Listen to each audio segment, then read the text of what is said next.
अगर अरे यार एक मिनट को वसीम सर का एक ब्रेक एक लगा दे पीछे।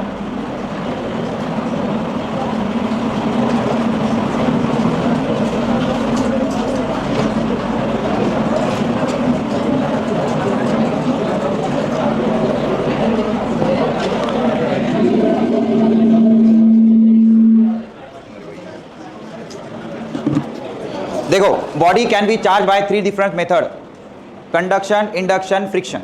Conduction, induction, friction. तो इन्होंने फ्रिक्शन एक नंबर पे दिया है, 2 मिनट में कंप्लीट हो जाता फ्रिक्शन। ध्यान से सुनो, दो बॉडीज को अगर एक दूसरे पे रब करेंगे तो हीट जनरेट होती फ्रिक्शन की वजह से। Heat is a kind of energy. ये एनर्जी मिलती बॉडी के अंदर के जो एटम है उसके वैलेंस शेल के इलेक्ट्रॉन को। इलेक्ट्रॉन को एनर्जी बैठे बाद खामोश नहीं बैठते, वो उड़ी मार के बाहर आ जाते और एक बॉडी से दूसरे बॉडी पे चले जाते। इसको बोलते हैं method of charging by friction.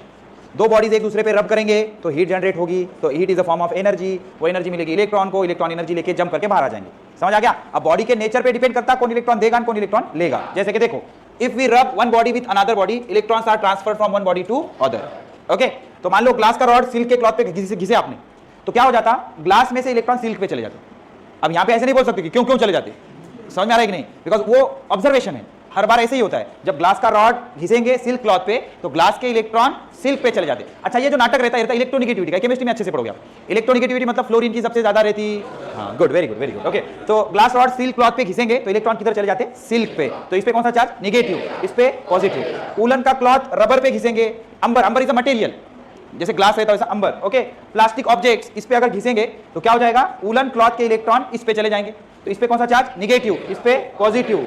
अब ड्राई हेयर पे अगर कॉम्ब घसेंगे, रुलाएगा क्या पगले, बस करोगे तो कंगवा घसेंगे, ओके, तो कंगवे पे क्या इलेक्ट्रॉन आ जाएंगे, इलेक्ट्रॉन, बाल नहीं, कम से कम इलेक्ट्रॉन आ जाएंगे। ओके, तो ड्राई हेयर पे अगर कॉम्ब घिसेंगे तो इसी वजह से जो कागज के टुकड़े रहते ना कॉम्ब की तरफ वो अटैक होते। समझ आ रहा है? तो ये जो ड्राई हेयर है इस पे अगर कंगवा घिसेंगे तो कंगवे पे इलेक्ट्रॉन चले जाते, तो उस पे कौन सा चार्ज आएगा? Negative charge. कैट स्किन, बिल्ली की स्किन, ज्यादा मत घसो, मारेगी बिल्ली। ओके, कैट स्किन पे अगर एबोनाइट का रॉड घसेंगे, ebonite is a material like plastic, इसका ज्यादा लोड लेने की जरूरत नहीं है, गूगल जाके टाइम पास करें एबोनाइट का क्या मतलब होता है। एबोनाइट मटेरियल जैसे कांच है, जैसे प्लास्टिक है, जैसे अंबर है, जैसे माइका है, ससुराल है। ओके, तो ये okay, ebonite is a material. तो अगर कैट की स्किन पे एबोनाइट का रॉड घिसेंगे तो क्या हो जाएगा?